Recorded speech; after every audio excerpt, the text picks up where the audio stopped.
Hello guys, welcome back to our channel Science Tracker. Guys, this is our next chapter of class 12th. This is about reproductive health. बहुत ही अच्छा chapter है और बहुत ही easy है और इसमें से क्वेश्चंस भी बहुत इजी और बहुत बढ़िया पूछे जाते हैं। ठीक है, तो थोड़ा सा ध्यान देना और ज्यादा से ज्यादा सारी वीडियोस मिलाकर इस चैप्टर की 1 से 1.5 घंटे में कवर हो जाएंगी और लाइन बाय लाइन आपको समझ में आ जाएगा। जितनी भी इंपोर्टेंट टर्मिनोलॉजीज हैं सब आपकी वीडियोस में कवर होंगी। ओके, सो मैं आपको बता दूं इस पैराग्राफ में क्या है। सिर्फ आपको इतना समझना है कि इस पैराग्राफ में बोल रहा है कि रिप्रोडक्टिव हेल्थ का मतलब इतना ही नहीं है कि रिप्रोडक्टिव ऑर्गन्स हेल्दी हो, सिर्फ यही डेफिनेशन नहीं है। ये पूरा जो चैप्टर है रिप्रोडक्टिव हेल्थ का है, ये पूरा चैप्टर कवर कर रहा है आपकी रिप्रोडक्टिव हेल्थ को, सब आएगा। ठीक है, according to WHO reproductively healthy person वो है जिसके ऊपर इमोशनली, फिजिकली, बिहेवियरली कोई भी असर ना पड़े किसी भी पर्सन का। इमोशनल, सोशल, बिहेवियर, फिजिकल, हर तरफ से वो एक्टिव हो पर्सन और हर तरह से उसकी बॉडी पर, उसके रिप्रोडक्शन के प्रोसेस पर कोई भी असर ना पड़े, उस पर्सन को हम कहेंगे कि हाँ, this is the reproductively healthy person and this is the reproductively healthy society.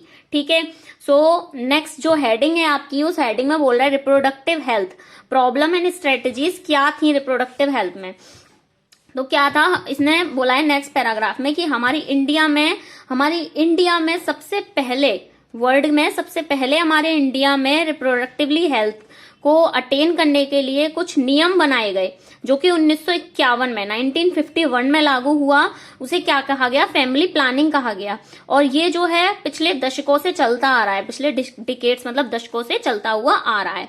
And ये जो प्रोग्राम है और ज्यादा दिन पे दिन इम्प्रूव हो रहे हैं और इम्प्रूव होते होते इन प्रोग्राम का नाम है, क्या रखा गया? Reproductively child health care. ठीक है, एक बहुत ही फेमस प्रोग्राम है ये रिप्रोडक्टिव चाइल्ड हेल्थ केयर का।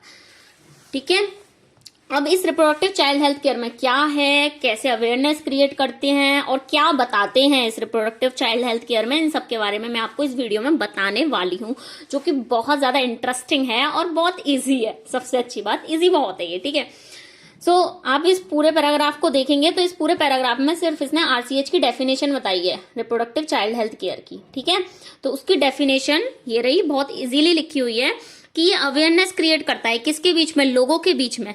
किसके बारे में? रिप्रोडक्शन से रिलेटेड एस्पेक्ट्स के बारे में बताता है कि रिप्रोडक्शन से रिलेटेड एस्पेक्ट्स में क्या फैसिलिटीज, उसके सपोर्ट्स और एक रिप्रोडक्टिवली हेल्दी सोसाइटी को कैसे क्रिएट किया जाता है, इसके बारे में RCH प्रोग्राम बताता है। सिर्फ ये तो एक उसका इंट्रोडक्शन है, बता रहा है अपने बारे में कि RCH क्या क्या बताएगा। और भी बहुत सारी चीजों के बारे में ये अवेयरनेस क्रिएट करता है। तो ये जो पूरी अवेयरनेस है किसके बारे में क्रिएट करता है, ये पूरा मैंने जो है यहाँ पर बताया है और मैंने इजीली यहाँ पर लिखा हुआ है। ठीक है, मैं अभी आपको बताऊंगी, आ रहे हैं लाइन बाय लाइन। ओके, अब इतना डेफिनेशन बताने के बाद वो कह रहा है कि जो RCH का प्रोग्राम है रिप्रोडक्टिव चाइल्ड हेल्थ केयर का, ये कैसे अपनी अवेयरनेस को क्रिएट करा इसने। लाइक आप किसी भी चीज के बारे में अवेयरनेस देखते हो अगर, तो आज के जमाने में अवेयरनेस क्रिएट की जाती है सबसे ज्यादा व्हाट्सएप के द्वारा। लोगों को व्हाट्सएप मैसेजेस भेजे जाते हैं, न्यूज़पेपर में छापा जाता है, टीवियों में आता है, तो इससे आपको अवेयरनेस मिलती है कि हाँ, कहाँ पर क्या हो रहा है। तो उस टाइम पर अवेयरनेस कैसे क्रिएट की गई थी RCH प्रोग्राम के बारे में? प्रिंट मीडिया के द्वारा, ऑडियो विजुअल के द्वारा। मतलब ये भी बोला गया कि RCH प्रोग्राम जो है, मतलब रिप्रोडक्टिव RCH नॉट प्रोग्राम, मतलब रिप्रोडक्टिव चाइल्ड हेल्थ के बारे में बच्चों को उनके माँ बाप बताएं, उनके रिलेटिव्स बताएं, स्कूल्स में एजुकेशन दी जाए, ये सब था। ठीक है, RCH प्रोग्राम ऐसे चालू हुआ। ओके, तो इन सब के द्वारा अवेयरनेस स्प्रेड की गई RCH प्रोग्राम की। वो इतनी जो ये पूरा पैराग्राफ है इसमें यही दिया हुआ है। उसके बाद नेक्स्ट जो पैराग्राफ है वो बहुत इंपॉर्टेंट है कि RCH प्रोग्राम में क्या क्या बताया गया। ठीक है, तो RCH प्रोग्राम में लाइन बाय लाइन देखना, यहां से यहां तक जो दे रखा है वो बोला है कि RCH प्रोग्राम में क्या क्या बताया गया। ठीक है, बीच में जो उसने बोल दिया वो ये बोला है कि हाँ, कुछ ऐसे लोग हैं जैसे जो शादी होने वाली ग्रुप में है, जो एडोलसेंट एज में हैं और जिनकी शादी हो गई है, उनको इन सब के बारे में जरूर नॉलेज होनी चाहिए। यहां से यहां तक ये जो मैंने रेड पेन से मार्क किया हुआ है, इतने में सिर्फ इतना बताया हुआ है कि किस किस को पता होना चाहिए। उसके बाद दोबारा से उसने स्टार्ट कर दिया कि हाँ, क्या क्या नॉलेज होनी चाहिए इन लोगों को। ठीक है, तो यही बताया है कि एजुकेशन यहां से देखो स्टार्ट होता है अबाउट रिप्रोडक्टिव ऑर्गन्स, मतलब कुछ कैसे लोगों को, उन लोगों को जो एडोलसेंट एज में है, जो रिप्रोडक्टिवली जो एडोलसेंट एज ग्रुप में है, और जो फर्टाइल एज कपल हैं, और जो मैरिजेबल एज ग्रुप में, उन लोगों को जरूर नॉलेज होनी चाहिए। किसके बारे में नॉलेज होनी चाहिए? आखिर किसके बारे में? तो उनको नॉलेज होनी चाहिए एक तो रिप्रोडक्टिव ऑर्गन्स के बारे में, एडोलसेंस के बारे में, और एडोलसेंस से रिलेटेड चेंजेस के बारे में, safe and hygiene sexual practice के बारे में, एसटीडीज और एड्स के बारे में लोगों को पता होना चाहिए। ठीक है, और क्या क्या पता होना चाहिए? बर्थ कंट्रोल पिल्स के बारे में पता होना चाहिए, ब्रेस्ट फीडिंग के बारे में पता होना चाहिए, और पोस्ट नेटल केयर के बारे में पता होना चाहिए, मदर और बेबी दोनों की। उसके बाद equal opportunities for the male and female child, would address the importance bringing up socially conscious healthy family। इनसे क्या बनेगा? एक सोशली कॉन्शियस हेल्दी फैमिली बनेगी और एक डिजायर्ड साइज की फैमिली बनेगी, जब लोगों को जो यंग एज है, यंग एज ग्रुप को इसके बारे में पता होगा तो। ठीक है, और उसके बाद और क्या क्या पता होना चाहिए लोगों को? Awareness of problem due to uncontrol population जो हो रही है, इसकी नॉलेज होनी चाहिए। सेक्स अब्यूज क्राइम के बारे में पता होना चाहिए, जिससे कि रेप वगैरह ना हो सके। लोगों को बैड टच, मतलब बच्चों को, फीमेल्स को mostly bad touch, good touch के बारे में बताना चाहिए। तो ये सब नॉलेज जो है दी जानी चाहिए, आरसीएच प्रोग्राम ये बोल रहा था। ठीक है, और ये हुआ भी। ठीक है, अब बोल रहा है कि इन सब का, ये जो आरसीएच प्रोग्राम है, इस आरसीएच प्रोग्राम का जो इम्प्लीमेंटेशन है वो बहुत छोटा सा नहीं है। इसके लिए एक अच्छा इंफ्रास्ट्रक्चर चाहिए, लोगों को प्रोफेशनल्स चाहिए थे, मटेरियल सपोर्ट चाहिए था, हुआ भी है। ठीक है, अब बोल रहा है कि और क्या चाहिए? मेडिकल असिस्टेंस चाहिए, जो कि pregnancy, delivery, sexual transmitted disease, abortion, contraception, इन सब के बारे में नॉलेज दे सकें और इन सब की टेक केयर कर सकें। ठीक है, और बोल रहा है इन सब का जो बेटर इम्प्लांटेशन है और न्यू स्ट्रेटेजीज का टाइम टू टाइम आते रहना चाहिए, जिससे लोगों की जो हेल्थ है उसमें और ज्यादा एफिशिएंट केयर मिल सके लोगों को। ठीक है, और लोगों की हेल्थ बढ़ सके। अब बोल रहा है नेक्स्ट एमनियोसेंटेसिस के बारे में। ये आपको आरसीएच प्रोग्राम समझ में आया? आरसीएच प्रोग्राम में इन सब के साथ साथ एमनियोसेंटेसिस के बारे में भी था। ठीक है, अब एमनियोसेंटेसिस क्या होता है? बहुत ही ज्यादा इंपॉर्टेंट टॉपिक है ये, अलग से हेडिंग भी आती है, और हाँ एमसीक्यू में भी एमनियोसेंटेसिस के बारे में पूछा जा सकता है कि ये क्या होता है। तो एमनियोसेंटेसिस जो है वो एक इलीगल प्रोसेस है। अगर किस केस में इलीगल प्रोसेस है? अगर फीमेल फोर्टिसाइड हो रहा है तो।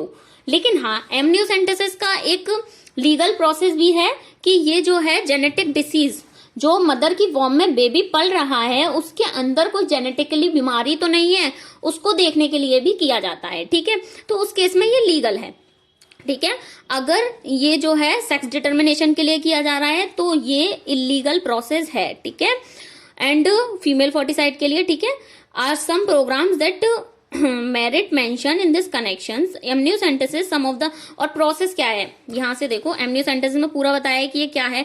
अब यहां से यहां तक जो बता रहा है कि इसमें क्या करते हैं, यहां से यहां तक कि कैसे ये प्रोसेस है, एमनियोसेंटेसिस का प्रोसेस कैसे किया जाता है। ठीक है, कि एमनियोटिक फ्लूइड लिया जाता है जो बेबी बॉर्न हो रहा है उस के अंदर से। ठीक है, फीटस के अंदर से, और उस एमनियोटिक फ्लूइड में देखा जाता है कोई फेटल सेल तो नहीं है, कोई बीमारी तो नहीं क्रिएट करेंगे ये बच्चे में आगे जाकर, जेनेटिक डिसऑर्डर तो नहीं है। अगर ऐसा होता है तो मेडिकल टर्मिनेशन ऑफ प्रेगनेंसी कर दिया जाता है। MTP, medical termination of pregnancy के बारे में हम पढ़ेंगे, आगे आएगा ये रहा। ठीक है, ओके, अब आगे बोल रहा है कि इस फील्ड में जो रिसर्च हो रही है रिप्रोडक्शन के फील्ड में, वो गवर्नमेंटल और नॉन गवर्नमेंटल एजेंसी सभी सपोर्ट कर रही हैं इसके लिए। ठीक है, और बोल रहे हैं कि आप जानते हैं एक सहेली नाम की कॉन्ट्रासेप्टिव पिल है, जानते हैं हाँ या ना? ठीक है, अगर नहीं जानते तो बता देते हैं बुक में, एक सहेली नाम का कॉन्ट्रासेप्टिव पिल है, और कॉन्ट्रासेप्टिव्स के बारे में आगे आएगा क्या होता है ये। ठीक है, और ये जो पिल बनी है वो कहां पर बनी है? CDRI, centre for drug research academy, in Lucknow में बनी है। एक क्वेश्चन ये बन सकता है कि CDRI जो सहेली नाम की पिल है वो कहां पर बनी है? लखनऊ में बनी है। ठीक है, और बोल रहा है कि awareness of sex related matters, increase number of medically assisted deliveries and better postnatal care lead to decrease maternal and infant mortality rate. अगर इन सब के बारे में अच्छी नॉलेज होगी, ठीक है, और साथ साथ ये देखो सभी ना कॉमन है। ठीक है, एनसीईआरटी का काम है आपको कंफ्यूज करना और कुछ नहीं, सब कॉमन है के जो एजुकेशन दे रहा है, इसी एजुकेशन के बारे में अगर लोगों को नॉलेज होगी तो कम IMR और MMR होगा, कम हो जाएगा। ठीक है, और क्या होगा, could lead to small families बनेंगी, और अच्छे से सेक्सुअली ट्रांसमिटेड कोई डिसीज है उसके बारे में पता चल पाएगा, और मेडिकल फैसिलिटीज अच्छी मिल पाएंगी, छोटी फैमिलीज होंगी तो बच्चों को, और कोई भी अगर प्रॉब्लम होती है तो बच्चों को उसके बारे में नॉलेज मिल पाएगी। ठीक है, और क्या होगा, ओवरऑल रिप्रोडक्टिवली हेल्दी सोसाइटी बनेगी। सो यही एक मकसद था RCH प्रोग्राम का, रिप्रोडक्टिवली हेल्दी सोसाइटी को क्रिएट करना। ठीक है, आई होप ये टॉपिक आपको समझ में आ गया होगा। लाइन बाय लाइन तो मैंने पढ़ के नहीं बताया, क्योंकि इसमें जितना भी इंपॉर्टेंट था मैंने उसको कवर किया है। ठीक है, आई होप आपको ये समझ में आया होगा। अगर आप लाइन बाय लाइन पढ़ना चाहते हैं सो प्लीज मुझे कमेंट में बताइएगा। ओके, मैं आपको लाइन बाय लाइन भी बताऊंगी। ठीक है, सो हम मिलते हैं नेक्स्ट वीडियो के साथ गाइस, तब तक के लिए बाय बाय।